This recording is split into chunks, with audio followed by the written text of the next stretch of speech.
पल में लफ्ज सॉवरेन है। सॉवरेन का मतलब यह है कि हम खुद मुख्तार हैं, हम हाकिम आला हैं, हम अपने मुल्क के मुकद्दर का फैसला करेंगे। एक गोरा व्हाइट हाउस में बैठकर भारत की सीज फायर का ऐलान करेगा, यह आपका नेशनलिज्म है। अफसोस होता है मुझे सर। मैडम चेयरमैन साहिबा, मैं शुरुआत में अपनी तरफ से ताज़ियत पेश करना चाहूँगा उन 26 लोगों को जिनका नाम पूछकर और मुसलमान नहीं होने के नाते पर उनको गोली मारकर कत्ल कर दिया गया। मैं ताज़ियत पेश करना चाहूँगा मौलाना इकबाल को, जो पूंछ के मदरसुल ज़ियाउल उलूम के मुदर्रिस थे, उस 5 साला लड़की मरियम को जिसको पाकिस्तान की शेलिंग में उसका पेट फट गया। मैं ताज़ियत पेश करना चाहूँगा मैडम ज़ैन अली और उर्वा फातिमा, हिंदू जुड़वा भाई बहनों को जिनकी उम्र 14 साल थी। लांस नायक दिनेश कुमार को, बीएसएफ के सब इंस्पेक्टर मोहम्मद इम्तियाज़ को। मैं शुक्रिया अदा करना चाहूँगा कश्मीर की आवाम का कि उन्होंने पहलगाम के वाक़े के बाद मस्जिदों से ऐलान किया मजम्मत का, बग़ैर किसी के बोलने पर रोड पर निकलकर उन्होंने पाकिस्तान से आए हुए दहशतगर्दों की मजम्मत की।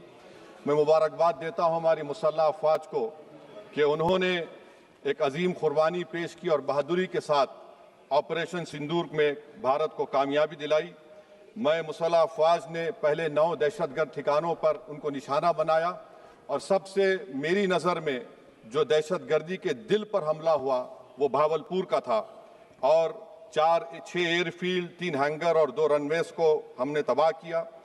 बाद में ऑपरेशन सिंदूर की कामयाबी की एक अहम वजह यह थी मैडम कि मुल्क में इत्तेहाद और इत्तेफाक पैदा हो गया था, एक यूफोरिया पैदा हो गया था, मगर अफसोस कि हुकूमत ने उसका फ़ायदा नहीं उठाया। मैं आज भी कह रहा हूँ, जिम्मेदारी के साथ कह रहा हूँ कि पाकिस्तानी फ़ौज, पाकिस्तान की ISI, पाकिस्तान का डीप स्टेट, उनका हयाती मकसद ये है कि हमेशा भारत को कमज़ोर किया जाए और अगर हमको इन ताकतों को कमज़ोर करना है तो देश में इत्तेहाद और इत्तेफाक को बरकरार रखना पड़ेगा। अगर हम बुलडोज़र के ज़रिए या फिर लिसानी जबर के ज़रिए या मजहबी फ़िरक़ा परस्ती के ज़रिए अक़लियतों को निशाना बनाएंगे तो हम खुदा ना खास्ता उन पड़ोसी मुल्क के दहशतगर्द तंजीमों को कहीं कामयाब ना हो जाए। मैडम, मैं आपके सामने ये भी कहना चाहूँगा कि इत्तेहाद और इत्तेफाक इस मुल्क में जब मजबूत होगा तो हमको बैनुल-अक़वामी सतह पर दिखाने की ज़रूरत नहीं पड़ेगी। मैं आपकी तरफ से हुकूमत से चंद सवालात करना चाहूँगा कि वज़ीर आज़म ने कहा कि खून और पानी एक साथ नहीं बह सकते, आतंकवाद और बातचीत एक साथ नहीं हो सकती। तो मेरा सवाल आपके ज़रिए से वज़ीर आज़म और हुकूमत से ये है, फिर जिन इंसानों को बैसारा की वादी में मारा गया था, क्या आपका ज़मीर इस बात की इजाज़त देता है कि आप ट्रेड बंद कर दिए, पाकिस्तान का एयरक्राफ्ट हमारे एयर स्पेस में नहीं आ सकता, उनकी कश्ती हमारे पानी में नहीं आ सकती, ट्रेड खत्म हो चुका है डायरेक्ट इनडायरेक्टेड, आपका ज़मीर जिंदा क्यों नहीं है? किस सूरत से आप पाकिस्तान से क्रिकेट मैच खेलेंगे जब हम पानी नहीं दे रहे हैं? 80% पानी पाकिस्तान का हम रोक रहे हैं, ये कहकर के पानी और खून नहीं बहेगा, आप क्रिकेट मैच खेलेंगे? मैडम, मेरा ज़मीर तो गवारा नहीं करता कि मैं उस मैच को देखूंगा। क्या इस हुकूमत में इतनी हिम्मत है कि उन 25 मरने वालों को फोन करके कहे कि देखो हमने ऑपरेशन सिंदूर में बदला ले लिया, अब तुम पाकिस्तान का मैच देखो? बड़ी अफसोस की बात है मैडम, अकाउंटेबिलिटी किस पर है? पहलगाम किसने किया?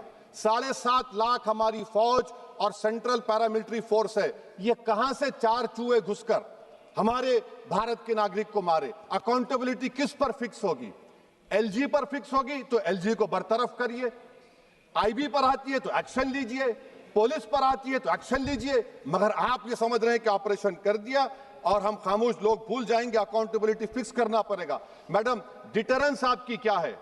आपने सर्जिकल स्ट्राइक किया, आपने बालाकोट किया, फिर ये पहलगाम हुआ, तो आपकी डिटरेंस की पॉलिसी नाकाम साबित हुई, कश्मीर की पॉलिसी नाकाम साबित हुई, 370 हटा दिया आपने एक रियासत को यूटी बना दिया और उसके बावजूद भी दहशतगर्द वहां पर पहुंच गए।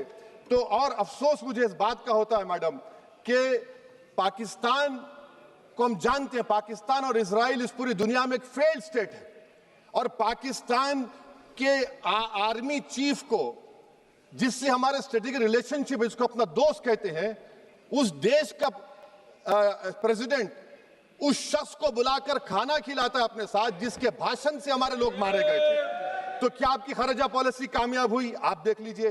अच्छा, हमारे देश में एक ऐसी तंजीम है जिसका वजूद नफरत की बुनियाद पर और मजहबी अज़वियत को फैलाने के लिए बनाया गया। उनको तकलीफ है सेकुलरिज्म से, सोशलिज्म से, मगर हमारे संविधान के प्रियम्बल में लफ्ज सॉवरेन है। सॉवरेन का मतलब यह है कि हम खुद मुख्तार हैं, हम हाकिम आला हैं, हम अपने मुल्क के मुकद्दर का फैसला करेंगे। एक गोरा व्हाइट हाउस में बैठकर भारत की सीज फायर का ऐलान करेगा? यह आपका नेशनलिज्म है? अफसोस होता है मुझे सर। मैडम मैं आपसे पूछना चाह रहा हूं कि अगर एक चचा सैम ऐलान कर रहे हैं तो हमारी फौज पर क्या असर पड़ा होगा? हमारे उन पायलटों पर क्या असर पड़ेगा जो नहीं मालूम कितनी ऊपर आसमानों पर भारत की हिफाजत कर रहे हैं? वो नेवी का सिपाही जो समंदर में खड़ा हुआ है, उसको यह नहीं मालूम हो रहा है कि मेरा प्रधानमंत्री ऐलान नहीं किया, एक गोरे ने ऐलान किया। बड़ा ये आपके कैसा होगा ये? मैडम, मेरा सवाल हुकूमत से यह भी है कि हम कोई एडवर्सेरियल कंट्री नहीं है अमेरिका के लिए, हम दोस्त हैं, स्ट्रेटेजिक रिलेशनशिप है। क्या क्या एग्रीमेंट हमने साइन नहीं किया, तो क्या ये दोस्ती निभा रहे हैं? मैडम, मैं हिस्टोरिकल एग्जांपल दे रहा हूं, क्रुश्चेव और टीटो। क्रुश्चेव ने दबाव डाला, टीटो ने कहा मैं नहीं मानता, मैं नैम ज्वाइन करूंगा। मैडम, फ्रांस और यूएसए, डिगोल को जब यूएसए ने दबाव डाला तो डिगोल ने कहा कि तुम दोस्त हो मगर हमारी खारिजा पॉलिसी आजाद ना है। मैडम, वहीं पर आप देखिए गुजराल साहब, जिसको कहते सबसे कमजोर थे, वजीर आजम थे, उन्होंने बहादुरी का मजारा किया, रिफूलिंग करने नहीं दिया। वियतनाम 20 साल यूएसए से लड़ा मगर झुका नहीं। और हम